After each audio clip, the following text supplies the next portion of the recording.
अस्सलाम वालेकुम स्टूडेंट्स। आज हमने देखनी है एग्जांपल नंबर 1 कि हमने इसके ऊपर 4 की 4 प्रॉपर्टीज़ हमारी सेटिस्फाई होती हैं कि नहीं होती हैं। जैसे हमारे पास गिवन था d x Y is equal to x minus y का मोड हमारे पास गिवन है यहाँ पर।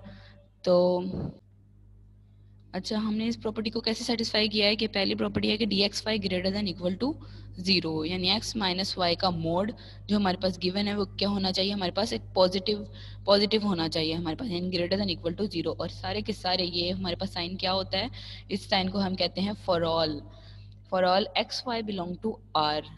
यानी कि अगर ये हमारे पास, जाहिर बात है मोड हमेशा हमारे पास पॉजिटिव होता है, तो इस वजह से M1 is satisfied, M1 property satisfy हो जाएगी। डी सेकंड प्रॉपर्टी में क्या है कि D x Y is equal to zero, यानी एक्स माइनस वाई का मोड। और ये हमारे पास ये जो साइन है एरो जो हमने लगाए हुए हैं दोनों तरफ, इसको हम कहते हैं इफ एंड ओनली इफ। यानी कि कंडीशन जो है हमारे पास इस तरह से भी सेटिस्फाई होगी, और अगर हम x is equal to y लेते हैं तो तब भी हमारे पास ये जो डी एक्स वाई यानी दोनों का डिस्टेंस इक्वल टू जीरो होना चाहिए। और अगर दोनों का डिस्टेंस इक्वल टू जीरो है तो दोनों के दोनों elements x equal to y यानी कि दोनों सेम होने चाहिए हमारे पास। ठीक है, अगर हम x माइनस वाई मॉड को इक्वल टू जीरो रखते हैं और देन हम x माइनस वाई को, यानी अगर मॉड खोलते हैं x minus y is equal to zero लिखते हैं, तो जब y उधर चला जाएगा तो ये दोनों सेम हो जाएंगे, इक्वल हो जाएंगे एक दूसरे के। तो हम इसको क्या करेंगे कि m2 भी हमारे पास सेटिस्फाइड हो रही है कि यस दोनों के दोनों एलिमेंट्स क्या हैं हमारे पास सेम हैं। M2 भी सेटिस्फाई हो गई। M3 क्या प्रॉपर्टी है कि D x y is equal to d y x होना चाहिए, यानी कि अगर हम d x y is equal to x minus y का मोड लेते हैं तो अगर हम इनकी जगह इंटरचेंज करते हैं तो आपको पता है मोड जो है वो नेगेटिव साइन को ख़त्म कर देता है, तो यहाँ पर y माइनस एक्स आ जाएगा। और देन हमारे पास क्या हो जाएगा, डी, इसको हम लिख सकेंगे क्योंकि y अब हमारे पास पहले आ गया है तो हमने इसको क्या लिख दिया डी एक्स वाई। ठीक है, यहाँ पे हमने क्या लिख दिया डी वाई एक्स लिख दिया, यानी कि अब हम कह सकते हैं कि D x Y is equal to d y x हो गया। M3 भी हमारे पास सेटिस्फाइड हो गई है। अब लास्ट प्रॉपर्टी हमारे पास क्या थी, ट्रायंगुलर इनइक्वालिटी। ट्रायंगुलर इनइक्वालिटी का कॉन्सेप्ट मैंने बताया था कि हमारे पास टू साइड्स का जो सम होता है वो थर्ड साइड के से बड़ा होता है या फिर उसके इक्वल होता है। तो डी एक्स जी हमारे पास गिवन है, हमें फ़र्क नहीं पड़ता कि सेकंड एलिमेंट कौन सा है, हमने हमने अपना क्वेश्चन देखना है, क्वेश्चन के हिसाब से। जैसे एक्स माइनस वाई का यहाँ पर मोड है, तो इसी तरह अगर यहाँ पर जी होता, अगर यहाँ पर वाई की जगह जी है तो हम लिख देंगे एक्स माइनस जी का मोड। अब हमें ट्रायंगुलर इनइक्वालिटी प्रूफ करने के लिए क्या करना होगा कि हमें एक तीसरा एलिमेंट भी चाहिए होगा, जिसमें ये क्या होगा कि देखते हैं, हमने माइनस वाई प्लस वाई यानी कि वाई को खुद से ऐड भी करवा दिया और सब्ट्रैक्ट भी करवा दिया हमने यहाँ पर। तो अब जब आपको पता है कि हमारे पास एक मोड को कैसे खोलते हैं, उसकी क्या होते हैं हमारे पास ए प्लस बी का mod less than equal to होता है ए का मोड प्लस बी का मोड। जब भी यानी कि मोड को अलग अलग पार्ट्स में खोला जाता है तो ट्रायंगुलर इनइक्वालिटी लगती है। यहाँ पर ये देखिए ट्रायंगुलर इनइक्वालिटी लग रही है। ठीक है, इसी तरह यहाँ पर भी लग जाएगी अगर हम इन दोनों को अलग करते हैं एक्स माइनस वाई को तो, और y माइनस जी को, यानी कि इसको a कंसिडर कर दिया है और इसको b कंसिडर कर दिया है, उनको अलग अलग मोड में लिखेंगे तो यहाँ पे हमारे पास ट्रायंगुलर इनइक्वालिटी चेंज हो जाएगी। ठीक है, तो d x ji less than equal to D x Y plus D y z हो जाएगा। ठीक है, और ये हमारे पास ट्रायंगुलर इनइक्वालिटी सेटिस्फाइड होती है, यानी M4 भी सेटिस्फाइड होगी है। इसका मतलब जो हमारे पास R cross R to R यानी कि जो यूक्लिडियन मीट्रिक जो हमारे पास थी वो हमारे पास क्या बन गई है, मीट्रिक प्रूफ कर रही है, क्योंकि उसकी सारी की सारी प्रॉपर्टीज सेटिस्फाइड हो रही हैं। नेक्स्ट आपके पास जो एग्जांपल थी वो कॉम्प्लेक्स के लिए थी। कॉम्प्लेक्स के लिए भी हमने यही यूज़ किया था, एक्स माइनस वाई का मोड ही लिया था। थर्ड एग्जाम्पल हम लोग देखते हैं। थर्ड एग्जाम्पल अगर हमारे पास ये, अगर हम सिर्फ एक्स वाई लेते हैं तो ये हमारे पास होती है टू डायमेंशंस, लेकिन अब हम वो वन डायमेंशन सॉरी, अब हम क्या ले रहे हैं d x one x two, यानी हम उसके टू कंपोनेंट्स ले रहे हैं, टू कंपोनेंट्स यूज़ कर रहे हैं। तो ये हमारे पास क्या हो जाएगी टू डायमेंशंस की, यानी कि हम बात कर रहे हैं। तो इसमें हम डिस्टेंस का फॉर्मूला कैसे लिखते हैं कि x one minus Y one का होल स्क्वायर हो जाएगा और फिर x two minus Y two का होल स्क्वायर हो जाएगा। ठीक है, ये रेज कर देती हूँ ताकि यहाँ से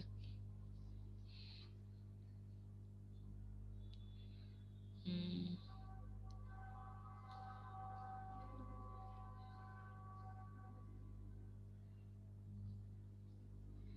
ठीक है, इसको हमने किस तरह लिख दिया, x1 माइनस y1 का whole square plus x2 minus y2 का होल स्क्वायर स्क्वायर रूट में लिख दिया। ये हमारे पास गिवन है एग्जाम्पल, आपके अपने बुक पर देखिएगा, बुक पर पेज नंबर आप देख लीजिएगा, पेज नंबर है हमारे पास 41 पे ये हमारे पास example as a question given है जिसको मैंने सॉल्व किया है। यहाँ पर इसके लिए प्रॉपर्टीज देखिएगा कि अगर हम d x y greater than equal to 0 करते हैं तो इसके कंपोनेंट्स भी ग्रेटर देन इक्वल टू 0 होंगे, यानी कि इसके जो यानी कि स्क्वायर रूट में लिखा गया ये सब भी ग्रेटर देन इक्वल टू 0 होगा। और ऑब्वियसली बात है क्योंकि ये स्क्वायर में है, क्योंकि ये स्क्वायर में है इसलिए ये ग्रेटर देन इक्वल टू 0 ही होगा, कभी भी नेगेटिव होगा ही नहीं। नेक्स्ट देखिएगा, यानी कि M1 प्रॉपर्टी सेटिस्फाई होती है, ये नॉन नेगेटिव है। M3 M2 प्रॉपर्टी देखते हैं। M2 प्रॉपर्टी में क्या है कि अगर dxy इज इक्वल टू 0 है तो इनके कंपोनेंट्स लिखकर और जो हमारे पास स्क्वायर रूट में उसका जो क्वेश्चन है वो लिखकर x1 माइनस y1 का whole square plus x2 minus y2 का होल स्क्वायर स्क्वायर रूट में लिखा है इक्वल टू 0 रखा है। और x1 माइनस, अब जब हमने स्क्वायर लिया ऑन बोथ साइड्स, जाहिर बात है 0 के ऊपर स्क्वायर लें या ना लें वो इक्वल टू 0 ही होता है। और यहाँ पर याद रखना ये इक्वल टू की ये इफ़ एंड ओनली इफ़ की कंडीशन ज़रूर लगानी है क्योंकि ये बाय द डेफिनेशन बात की गई है, ये इफ़ एंड ओनली इफ़ की कंडीशन, ठीक है। और यहाँ पर जब हमने स्क्वायर लिया ऑन बोथ साइड्स, यहाँ पर जैसे कि ऑन बोथ साइड्स हमने स्क्वायर लिया तो यहाँ पर स्क्वायर रूट जो है ख़त्म हो गया इसका स्क्वायर, और ये हमारे पास बाकी का रह गया, ठीक है, इक्वल टू 0 हो गया है। और it is possible only when, यानी कि अब हम ये तो नहीं कह सकते कि अलग अलग ए का स्क्वायर प्लस बी का स्क्वायर हो तो हमें कहें A is equal to 0 B is equal to 0, ये तब पॉसिबल होगा, यानी ये सारी की सारी इक्वेशन इक्वल टू 0 तब होगी जब x1 minus Y one is equal to 0 हो और x2 minus Y two is equal to 0 हो, और देन ये दोनों के दोनों एलिमेंट्स एक दूसरे के इक्वल आ जाएं, यानी कि जैसे कि x1 is equal to y1 हो जाएगा और x2 is equal to y2 हो जाएगा, देन M2 प्रॉपर्टी क्या हो जाएगी, सेटिस्फाई हो जाएगी। नेक्स्ट देखिएगा M4 property, M3 property sorry, M3 property में हमारे पास क्या था कि dxy is equal to dyx हमने प्रूफ करना था। इसमें क्या है कि जब हमने dxy का जब हमने लिखा स्क्वायर रूट में लिखा तो स्क्वायर में है, जाहिर सी बात है अगर हम x1 माइनस वाई के बजाय y1 माइनस x1 करें, माइनस को कॉमन ले तो वो स्क्वायर होकर माइनस क्या हो जाएगा, ख़त्म हो जाएगा। इसी तरह x2 माइनस y2 में भी y2 माइनस x2 हमने यहाँ पर किया है तो देन ये भी यहाँ पर ये देख लें आप, ये यहाँ पर ख़त्म हो गया, ठीक है। स्क्वायर जो माइनस है वो तो स्क्वेयरिंग होकर ख़त्म हो जाएगा। फिर इसका मतलब ये है कि ये एक्स वाई से वाई एक्स में चेंज हो रही है क्योंकि वाई वन की पहले लिखा जा रहा है एलिमेंट और एक्स वन बाद में लिखा जा रहा है, इसलिए इक्वल टू ये क्या हो गया, डी वाई एक्स के इक्वल हो गया। ये इसी तरह M3 प्रॉपर्टी भी सेटिस्फाई हो रही है। ये देखिएगा डी वाई एक्स यानी कि कंपोनेंट चेंज हो गए हैं, d y one y two पहले कंपोनेंट आ गए और x one x two component बाद में आ गए हैं। M3 भी सेटिस्फाई हो गई है। M4 प्रॉपर्टी के लिए देखिएगा, अब हम इसमें क्या करते हैं, तीसरा एलिमेंट क्या ले लेते हैं, डी एक्स जी, यहाँ पे ले लिया हमने एक्स जी, तो एक्स जी के लिए जाहिर बात है x1 x2 और z1 z2 कंपोनेंट लिखे जाएंगे और उसको बस स्क्वायर रूट में लिखेंगे तो x1 माइनस z1 का whole square x2 minus z2 का होल स्क्वायर लिखेंगे। हमने क्या किया है, स्क्वायर रूट को ख़त्म करने के लिए ऑन बोथ साइड स्क्वायर ले लिया है, तो इसमें हमने स्क्वायर रूट ख़त्म हो गया तो ये ऑन बोथ साइड यहाँ पर स्क्वायर रह गया है, डी एक्स जी के ऊपर क्या हो गया, होल स्क्वायर आ गया है। उसके बाद हमने y1 और y पहले वाले स्क्वायर में x1 माइनस z1 में y1 को ऐड भी करवा दिया और सब्ट्रैक्ट भी करवा दिया, और इसी तरह x2 माइनस z2 में y2 को ऐड भी करवा दिया और सब्ट्रैक्ट भी करवा दिया है। उसके बाद हमने यहाँ पर इसको a कंसिडर कर लिया है या ब्रैकेट में लिखकर, और इसको b कंसिडर कर लिया, और a प्लस बी का होल स्क्वायर का फॉर्मूला हमने ओपन कर लेना है यहाँ पर दोनों तरफ।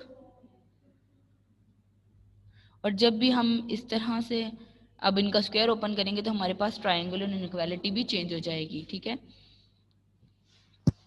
क्योंकि ये साइड जो है टू साइड्स का सम बड़ा हो जाता है इसके। अब जब हमने इसको खोला है जिससे लाइक दिस, ये देखें ये A square plus b square हो गया और प्लस 2ab, ठीक है। इसी तरह दूसरे वाला b square plus b square plus 2ab less than equal to, और 2 वाली टर्म्स हमने इकट्ठी कर ली है और दूसरी टर्म अलग अलग करके लिख लिया है। अब ये किसका फार्मूला बन रहा है, डी एक्स वाई का फार्मूला बन रहा है। ये देखिएगा, ये डी एक्स वाई का होल स्क्वायर का फार्मूला बन रहा है और ये 2 D x Y D Y Z हो जाएगा और डी वाई जी का होल स्क्वायर बन गया है। अब ये क्या है, ये A square plus 2ab plus B का स्क्वायर बन रहा है, तो इसको हम क्या होल स्क्वायर में लिख सकते हैं। हम अगर इसको होल स्क्वायर में लिख लें, हमने इसको लिख लिया है, इसको हमने होल स्क्वायर में यहाँ पर लिख लिया है, ठीक है। होल स्क्वायर में लिख लिया, on both side square root लिया है, तो इस ये वाला भी स्क्वायर कैंसिल हो गया और वो वाला भी स्क्वायर कैंसिल हो गया। देन हमारे पास एक ट्रायंगुलर इनइक्वालिटी यानी फोर्थ प्रॉपर्टी जो हमारे पास मीट्रिक की थी वो इसके लिए सेटिस्फाई हो जाती है कि D x ji less than equal to D x Y plus D Y Z के इक्वल होता है। ओके हो गया। यानी ये अगर हम 2 डायमेंशन की बात करें तो उसके लिए भी ये प्रॉपर्टी कैसे सेटिस्फाई होती है। जैसे कि अब हम आपकी बुक पर पेज नंबर 241 पर एग्जाम्पल नंबर 3 का फर्स्ट पार्ट तो ये सॉल्व हो गया है। सेकंड पार्ट में क्या वो कह रहा है,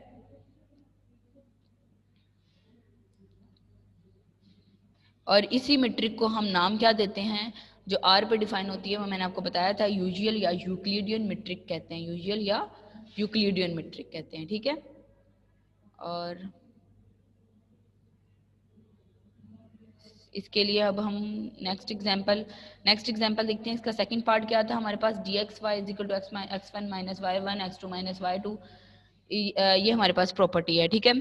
ये भी आपने बिल्कुल मोड जैसे मैंने आपको 1 डायमेंशनल के लिए सिखाया था, इसी तरह आपने सेकंड डायमेंशनल 2 डायमेंशनल के लिए भी कर लेना है, इसको सेटिस्फाई फोर की फोर प्रॉपर्टीज को।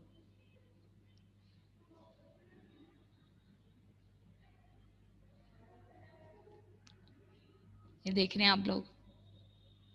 और इस वाली प्रॉपर्टी को क्या कहते हैं, जो D1 वाली है जिसमें 2 डायमेंशनल बात की है, D1 वाली आर स्क्वायर आर, इसलिए इसको हम क्या कहते हैं, 2 डायमेंशनल की बात करेंगे तो हम क्या लिखेंगे, याद रखना हमेशा आर स्क्वायर लिखेंगे, ठीक है। नॉर्थ अमेरिका में D1 is called taxi cab metric. क्यों कहते थे टैक्सी कैब मेट्रिक, क्योंकि टैक्सी ड्राइवर जो मीटर यूज करते थे डिस्टेंस के लिए कि इतना से इतना डिस्टेंस कवर किया है, तो उसके लिए वो यूज़ करते थे मेट्रिक की, यही डेफिनेशन यूज़ करते थे, उसके लिए इसको हम क्या कहते हैं, टैक्सी कैब मेट्रिक, D1 को टैक्सी कैब मेट्रिक कहते हैं। ओके हो गया। अब एग्जांपल देखते हैं, 2 भी आप कर लीजिएगा, मोड मोड के ज़रिए से हम जैसे हमने 1 डायमेंशनल की थी के लिए की थी, इसी तरह 2 डायमेंशनल के लिए भी कर लीजिएगा। नंबर 3 में क्या है, उसने क्या गिवन किया है, d2xy is equal to maximum x1 minus y1 x2 minus y2। इसका मैक्सिमम का क्या मतलब है बेटा, कि अगर हमारे पास इन दोनों में से x1 माइनस वाई वन या x2 माइनस वाई टू, इन दोनों में से जो भी बड़ा होगा उसकी यानी मैक्सिमम होगा, तो वो हमने सिर्फ वो वाली वैल्यू लिख देनी है। यानी कि उसने जैसे बताया x1 माइनस वाई वन या फिर x2 माइनस वाई टू, दोनों में से कोई भी एक which is non negative in either case, thus d2xy greater than equal to 0, then हमारे पास जो पहली कंडीशन तो वैसे ही सेटिस्फाई हो जाएगी, दोनों में से जो भी बड़ा होगा obviously greater than equal to 0 ही होगा इसके लिए, तो ये पॉजिटिव ही नंबर होगा, नॉन नेगेटिव ही होगा। सेकंड प्रॉपर्टी के लिए देखते हैं, d2xy is equal to 0, then maximum के लिए ये सारा अगर हम इक्वल टू 0 रखें, तो अब आप ये देखें कि इक्वल टू 0 है तो मैक्सिमम नंबर कौन सा हो गया, 0 से छोटा हम ले नहीं सकते और 0 से बड़ा हमने लेना नहीं है, क्योंकि हमारे पास d2xy क्या कहा है उसने, इक्वल टू क्या है, 0 है, इक्वल टू 0। तो या तो मैक्सिमम नंबर 0 होगा, मैक्सिमम नंबर अगर 0 हुआ तो दूसरा नंबर भी 0 ही होगा, क्योंकि दोनों 0 से कम तो लेना नहीं है हमने, तो इसका मतलब दोनों के दोनों क्या होंगे, 0 होंगे। यानी कि उसने कंडीशन लिखी हुई है, since both x1 minus x2 y1 या x2 minus y2 are non-negative and if the maximum of these two numbers is 0 then so is the other। अगर दोनों के दोनों 0 हैं तो क्या होगी, कंडीशन सेटिस्फाई करती है कि x1 is equal to y1 होगा और x2 is equal to y2 होगा, यानी कि दोनों के दोनों एलिमेंट्स सेम होंगे। अगर इनके कंपोनेंट सेम है तो obviously x is equal to y भी होगा, ठीक है। कन्वर्सली भी उसने प्रूफ किया हुआ है कि if x is equal to y then x1 x2 is equal to y1 y2 x1 is equal to y1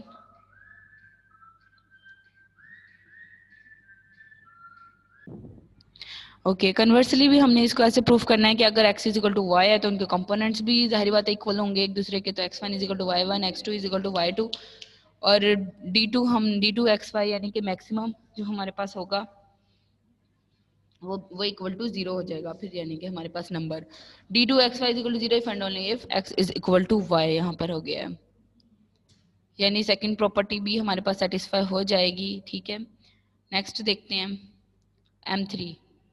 M3 में क्या है, M3 के लिए जाहिर बात है अगर हम y1 वाली पहले लिख दें कंपोनेंट्स, y2 वाले बाद वो x2 वाले x1 वाले बाद में लिखें तो ये प्रॉपर्टी सेटिस्फाई हो जाएगी। इसी तरह मैक्सिमम के लिए फोर्थ प्रॉपर्टी देखेंगे, और फोर्थ प्रॉपर्टी में ये क्या कह रहा है कि d2xy is equal to maximum of x1 minus y1 x2 minus y2। इसमें वो क्या कह रहा है कि y1 माइनस x1 को हम कह सकते हैं किसकी इक्वल है, ये मैक्सिमम ले सकते हैं इसको। हाँ जी, M4 प्रॉपर्टी में वो क्या कह रहा है, d2xy लिया, इसमें से उसने लेट कर लिया कि अगर फॉर एग्जांपल मेरे पास x1 माइनस y1 वाली मैक्सिमम वैल्यू है तो इसने वो लेट कर लिया, यानी अगर इसको y1 माइनस x1 भी लिखें तो कोई इशू नहीं है, उसने जस्ट कहा से हम कह सकते हैं कि ये मैक्सिमम वैल्यू है हमारे पास। इस तरह d2yz के लिए हमने लिया है, यानी मैक्सिमम y2 माइनस d2 को हमने इसने मैक्सिमम लिया। इसी तरह थर्ड वाले में भी अब उसने ट्रायंगुलर इनइक्वालिटी को कैसे प्रूव किया कि x1 माइनस g1 को मोड में लिखकर उसमें वही y1 और y1 को ऐड भी करवा दिया और सब्ट्रैक्ट भी करवा दिया। आप देख रहे हैं यहाँ पर कि यहाँ पे उसने y1 को ऐड भी करवाया और सब्ट्रैक्ट भी करवा दिया उसने।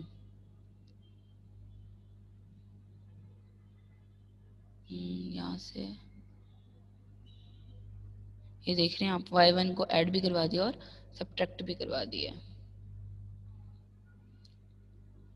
और जब हम अलग अलग मोड में लिखेंगे तो ट्रायंगुलर इनइक्वालिटी आ जाएगी। ठीक है, और देन हम क्या कह सकते हैं कि y2 minus g2 greater than equal to y1 minus g1, हम कह सकते हैं कि ये इससे बड़ा है। ठीक है, y2 माइनस जी2, क्योंकि यहाँ पर मैक्सिमम की बात हो रही है तो वो कह रहा है कि कोई इन दोनों में से कोई एक बड़ा है। इसी तरह ये हमारी ट्रायंगुलर इनइक्वालिटी को भी इनकी प्रॉपर्टी को भी सेटिस्फाई कर देता है। ठीक है, नेक्स्ट है हमारे पास रिमार्क्स हैं कि आर स्केयर के ऊपर, यानी कि टू कंपोनेंट्स के लिए हम बहुत सारी मेट्रिक को डिफाइन कर सकते हैं। जैसे above example shows that a set can be given more than one metric. ठीक है, a set with distinct metrics can be made into distinct metric spaces बना सकता है। Also the underlying set remains the same in each case, यानी R square के लिए वो distinct metrics बना रहे हैं with the same underlying set R square. ये सारी की सारी जितनी भी ये तीन की तीन एग्जाम्पल थी, ये सारी आर स्केयर के ऊपर बनाई हुई थी। ठीक है, नेक्स्ट हम देखते हैं यहाँ पर एग्जाम्पल नंबर 4, ये लास्ट एग्जाम्पल है, फिर इसके बाद हमारा नेक्स्ट स्टार्ट हो जाएगा। एग्जाम्पल नंबर 4 में क्या कह रहा है कि उसने d not from x cross x to R, यानी कि उसने एक सेट ले लिया x cross x to R, यानी रियल नंबर में से उसने डी नॉट एक्स वाई में से कोई भी हमारे पास जैसे कि मोड की फॉर्म में कुछ नहीं लिया है या स्क्वायर रूट की फॉर्म में कुछ नहीं लिया, उसने बस ये बता दिया है कि जब अगर दोनों एलिमेंट सेम होंगे, यानी x is equal to y same होगा तो 0 आंसर आएगा, और अगर x is not equal to y तो 1 आंसर आएगा। और for all x y belonging to x then d naught is a metric on x. पहली प्रॉपर्टी देखते हैं, इसमें वो क्या कह रहा है, d naught x y takes the value 0 and 1 only, it is clear that d naught x Y is always non negative. वो कह रहा है कि अगर डी नॉट सिर्फ 0 और 1 वैल्यू उठाएगा तो इसका मतलब ये पॉजिटिव ही हो गया, पॉजिटिव नंबर होगा, इसलिए तो ऑब्वियस बात है कि 0 और 1 लेस देन नहीं है, लेस देन इक्वल टू 0 नहीं है, ग्रेटर देन इक्वल टू 0 है, इसलिए पहली प्रॉपर्टी को वो सेटिस्फाई करता है। सेकंड प्रॉपर्टी में वो क्या कह रहा है कि d naught x Y is equal to 0 है तो then x is equal to y by the definition, जैसे हमने पिछली प्रॉपर्टीज में पिछले एग्जाम्पल में किया है कि x is equal to y है, तो ऑन द अदर हैंड अगर x is equal to y है तो डी नॉट एक्स वाई भी इक्वल टू 0 होगा। ये तो ऑब्वियस बात है, उसने खुद ही क्वेश्चन में बता दिया कि अगर दोनों एलिमेंट सेम है तो d naught x y equal to क्या होगा, 0 होगा। नंबर 3 प्रॉपर्टी क्या है, डी नॉट एक्स वाई, अगर x Y is equal to d naught y x के इक्वल होगा, इज ऑब्वियस। यहाँ पर थोड़ी सी मिस्टेक है तो आप वाई एक्स कर लीजिएगा, इसको सिमेट्रिक प्रॉपर्टी है। M4 के लिए उसने क्या कहा है कि to prove the triangle inequality we note that if the 2 points x and z are equal, यानी कि अगर फॉर एग्जाम्पल वो कह रहा है कि मैंने कि x को ले लिया मैंने यहाँ पर x को और x भी ले लिया, यानी कि x हमारे पास क्या आ गया है, इक्वल टू 1 ले लिया है। इसी तरह z भी इज इक्वल टू 1 ले लिया है और y इज इक्वल टू क्या ले लिया है, 2 ले लिया है। तो यहाँ पे क्या बन जाएगा, डी एक्स जी का डिस्टेंस निकालें आप, 1 माइनस वन क्या आ जाएगा 0, और डी एक्स वाई का डिस्टेंस निकालें 2 माइनस वन 1, वाई जी का डिस्टेंस निकालें हम अगर, तो वाई क्या था हमारे पास 2 और वो क्या था 0, तो हमारे पास यहाँ पर क्या आ जाएगा, अगर हम वाई को 0 कंसिडर कर लेते हैं, जैसे कि अगर हम एक्स जी का डिस्टेंस लेंगे तो वो 1 माइनस वन 0 हो जाएगा, और एक्स वाई का डिस्टेंस क्या आ जाएगा 2 माइनस वन क्या तो 1 हो जाएगा। डी नोट वाई जी करेंगे तो हमारे पास क्या डिस्टेंस आ जाएगा, 2 माइनस वन करेंगे तो 1 आ जाएगा, तो 1 प्लस वन कितना हो गया यहाँ पर 2 हो गया, तो 0 लेस देन 2 हो गया, ये कंडीशन को सेटिस्फाई कर रहा है। ठीक है, उसके बाद अगर अगर हम तीनों ही पॉइंट डिस्टिंक्ट ले लेते हैं, यानी कि अगर हमने x ले लिया 1, y ले लिया 2, z ले लिया 3, तो तब भी वो इस कंडीशन को आप देख लीजिएगा 1 लेस देन 2 होगा, यानी कि ट्रायंगुलर इनइक्वालिटी को प्रूव जरूर करेगा। Hence in all cases the triangle inequality is satisfied, therefore d naught is a metric on x। अच्छा, d naught property, d naught को हमेशा याद रखना क्या कहते हैं, डिस्क्रीट या ट्रिवियल मेट्रिक कहते हैं। जैसे कि अगर आपसे एमसीक्यू में पूछ लिया जाए तो आपको पता होना चाहिए। It follows from this every non empty set can be made into metric space by giving it the discrete metric के तौर पर अगर लिखा जा सकता है एवरी नॉन एम्प्टी सेट। ठीक है, ये याद रखेंगे, ये चारों के चारों ये एग्जाम्पल देख लीजिएगा वर्ड से, और इनको आपने अच्छे से सॉल्व करके देखना है, तब प्रैक्टिस करेंगे तो आपको और अच्छे तरीके से आ जाएगा।